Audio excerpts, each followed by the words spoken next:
বাচ্চা আছে, যদি এখন আমরা স্বামী স্ত্রী আলাদা হয়ে যাই, আমার বাচ্চাটার কি হবে? কনসার্ন কোথায়?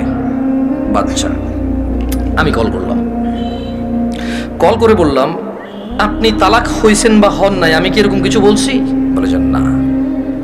আমি বললাম, ধরে নেন আপনার স্বামী আপনাকে তালাক না দিয়ে যদি গলা একটা কোপ দিত, আপনার গলাটা কাটতো কিনা?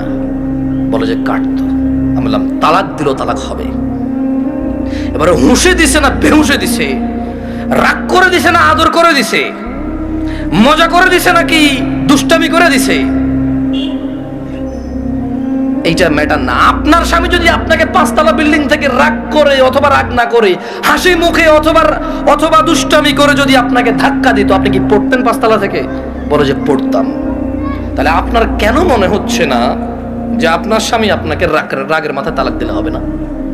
রাগের মাথায় ধাক্কা দিলে যদি 5 তলা থেকে পড়ে আপনার হাত পা ভেঙে যায়, মরার সুযোগ থাকে, মরে যেতে পারেন আপনি, এরকম সম্ভাবনা থাকে, তাহলে কেন আপনার স্বামী আপনাকে তালাক দিলে তালাক হবে না? মানতে অসুবিধা কোথায়?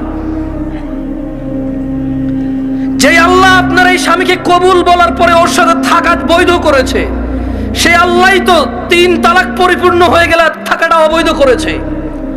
যিনি আপনাকে এর সঙ্গ দেওয়ার জন্য বৈধ করেছে, আপনি মেনেছেন সেটা। উনি যখন অবৈধ করেছে সেটা মানছেন না কেন আপনি? প্রবলেম কোথায় আপনার? আপনার বাচ্চা। যদি আপনার হাজবেন্ড কালকে অ্যাক্সিডেন্ট হয়ে মারা যায়, মৃত্যুর পর আপনার হাজবেন্ডকে নিয়ে আসতে পারবেন জীবিত করে? না। যদি আপনি মারা যান কালকে, আপনার এই বাচ্চা কি মাহারা হবে না? হবে।